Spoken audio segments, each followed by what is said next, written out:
Uzongitshela ukuthi nezolo ubuzomekile-ke?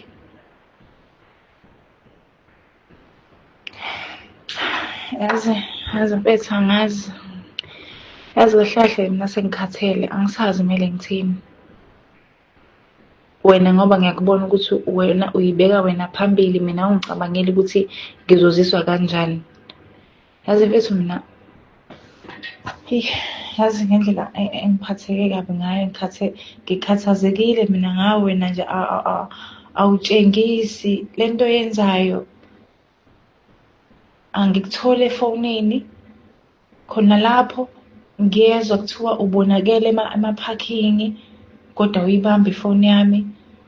Ubunazo futhi lezi ohlezi uhamba nazo ngoba ayisali, nalo mngani wakho ohlezi uhamba naye vele ngithi ngiyazi vele ukuthi uyena vele ohlezi ekufakela amantombazane, ngiyazi uyena ohlezi ekufakela.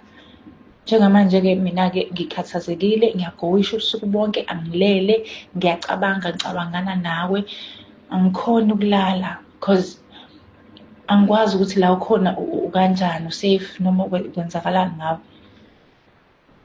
Awuyicabangele awungicabangele nami ukuthi ngizizwa kanjani cause uyazi ngaso sonke isikhathi ngihlezi ngikhathazekile for wena, kodwa wena awukhathazeki for mina, awungikhathazekeli. Kungani vele? Heyi, akwazi wangihlukumeza shame. Yazi angisafisi ukuphila kulo mhlaba. Sengiyabona ukuthi akubalulekile ukuthi ngiphile kulo mhlaba ngoba wena vele ngithi ngithembe wena. Kodwa manje wena futhi nje awutshengisi ukuthi nje wena uyangikhathalela mina ngendlela engikhathalele ngayo. Mina ngiyayizelela mama, kwamanje nje ngiyazizelela. Wena isikhathi sokungalali ubusuku bonke, mina ngihlezi ngiyizelela mina. Nginesikhathi sokudlala mina. Siyayilalela thina, akunankinga mina sengiyilalela. Kodwa khona engiphatha kabi-ke mase ukhuluma abangani bami. Uyakhohlwa ukuthi vele nawe ngakwazi ngabo. Nawe ngafakelwa, kodwa manje ngathi awazi. Nalazo zigebengu ukuthi yizo. Uyakhohlwa ukuthi nale foni oyiphathayo ngathengelwa yizo ezigebengu. Angithandi umuntu obiza ngegebengu esikanjani. Uyazi ukuthi mina anginalutho, uyazi imali engiyithola kula bantu. Imali nje wenza ngayo nje ngathi awazi manje. Wavuma manje sekuyinkinga futhi yabo.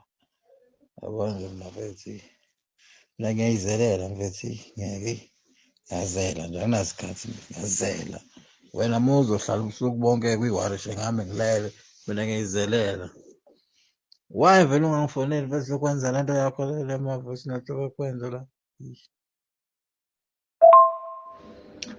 Hayibo, ngani wena wathi uyagcina ngaleli nesi lakho lelo osuthandana nalo ngoba usuyitholile yonke into obuyifuna. Yazi mfethu angazi ukuthi ngithini kahle unjani wena? Kwasho wena wathi usuzofokhasa kumina kuphela.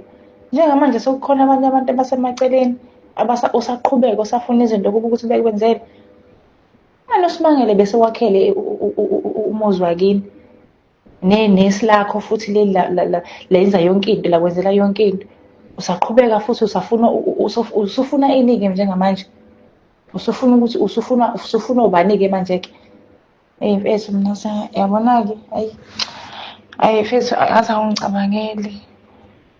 Ngicela ukubuza ngenzenjani kahle kahle, yini ekumele ngiyenze-ke uze ubone ukuthi-ke ngiyakuthanda cause ngiyakuthanda baby, ngiyakuthanda. Ngicela uyiyeke le nto oyenzayo, izokufakela ukugula.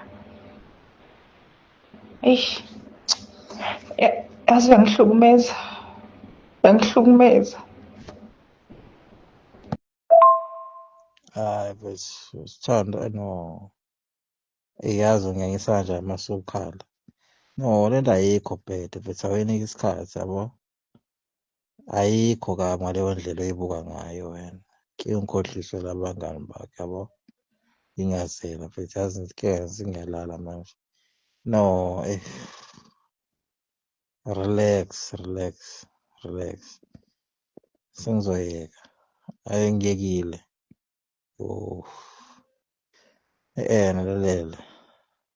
Ngiyacela mfethu. Wena focus futhi kumina wena. Yebo kunaka laba bantu laseceleni. Ngingabona-ke into ey'ningi angihlangani nawo. Lokhu nje akuhlangani nawo. Asikho isidingo sokuze ukhulume. Iyahlangana nje nawo lento. Hhayi, kahle mfethu. Yazini, ulale kahle. Yazi-ke nami uma sengilala ifoni ngiyifaka ku-silence manje ngiyalala mina manje. Ngiyazela. Ungaqhubeka-ke uyigowishele uma ugowisha mina ngiyayilalela manje. Ngiyazela mina. Ngiyayizelela nje so kodwa-ke ngigcwele ngawe uyazwana. Lalela phela. Ngikubona nini.